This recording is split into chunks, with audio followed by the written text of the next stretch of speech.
Good morning. In 3 days' time we shall be welcoming, albeit temporarily, Andy Cranston as our priest in charge. I'm sure that those who have so nobly carried responsibility in each of the churches during the interregnum will be relieved to have the pressure off them. And I thank them for all the work that they have put in, especially with all the uncertainties and complications that the COVID crisis has put us through. I find it appropriate that Andy will be licensed by Bishop Sarah the day after the Feast of the Presentation of Jesus in the Temple, a feast we celebrate this Tuesday. It was the Jewish custom, a custom ordained by God, to bring each firstborn child into the temple to be presented to God. Behind this ritual lies the belief that all the first fruits, from the first figs and olives to the first lambs and kids, belonged to God, and must be given to him in thank offering for his bountiful goodness. So the firstborn child also belonged to God, and must be given to him in thank offering. He must in a sense be bought back from God, that's the word redemption, with a gift that will be offered to God as a sacrifice. And for a relatively ordinary family such as that of Mary and Joseph, Luke tells us this gift was set at a pair of doves or 2 young pigeons. In this ancient ritual I see 3 elements. The first is thanksgiving. In bringing their son into the temple, Mary and Joseph are saying thank you to God for the gift of a child. Every new parent experiences an awed sense of wonderment and joy when a child is born. But here in this tiny, fragile bundle of life is another person, a new member of our family, someone who in due course will make their own contribution to the world. And each parent bears a deep desire to say thank you for this wonderful gift. The second is dedication. In bringing their child to God, Mary and Joseph are offering their son back to God, to the Creator of all life. They are presenting him, dedicating him to God, with all he will be and all he will become, for God to use in his ongoing work of love, to bring love to others, to play his part in building a world full of goodness and compassion, of justice and kindness. And the third element is calling. Every one of us has some role to play in God's world, a role that is sometimes described as our calling. Generally that word is used only for certain roles, a nurse or a doctor, a priest or a missionary.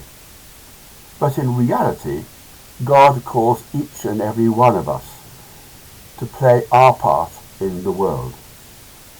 When Jesus describes his followers as the salt of the earth, he recognized that even the most hidden and obscure life could make a huge difference to the community if God was invited in to work in and through them.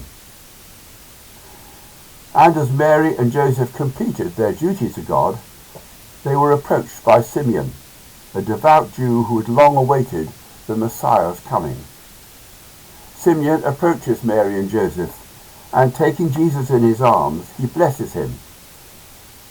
As he does, he sees with the eyes of God what sort of life, what sort of calling lies ahead.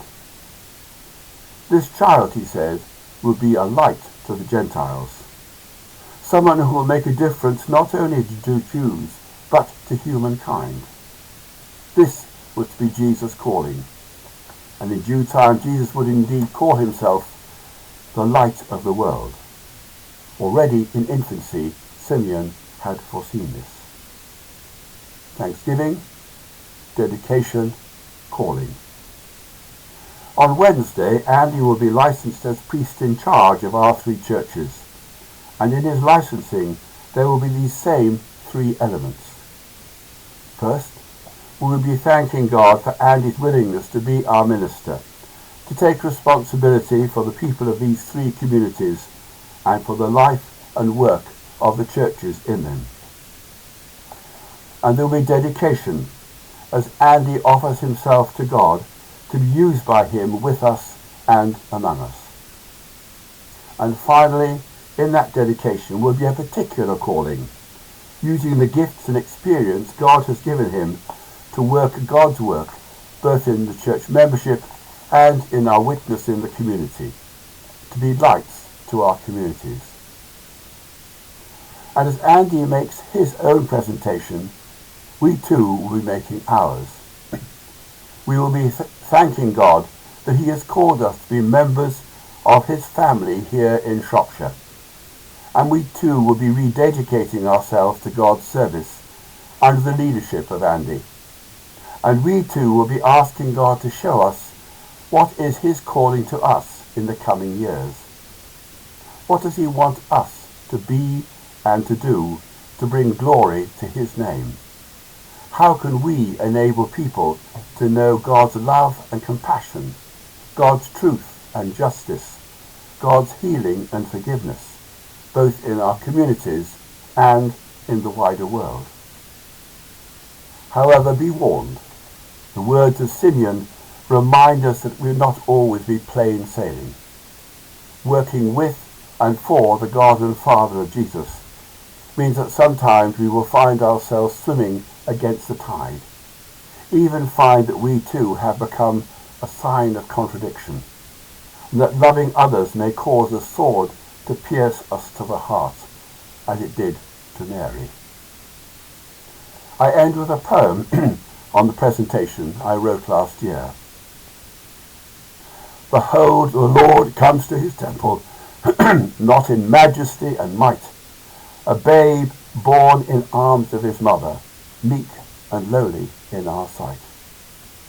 Surrendering Jesus, Joseph and Mary make sacrifice, the law fulfilled. With joyful hearts their thanks they render, willingly obey God's holy will. To him they give their precious firstborn, to God the Father offering up the Son, that earth's Redeemer be himself redeemed, with sinful humanity made one. Simeon and Anna joy to know him, hope of Israel, David's royal heir, exalting the Lord who keeps his promise, answering their fasting and their prayer. This child will be a sign of contradiction. The meek he'll raise, the proud he'll cause to fall. And you, his mother Mary, caring so tenderly, a sword shall truly pierce your soul. Rejoice that the light now shines in earth's darkness. Be glad, all people, hallelujahs sing. In offering his life to save a world so broken, healing and forgiveness Jesus brings. May we rejoice and give thanks with Andy on Wednesday, as together we rededicate ourselves to God.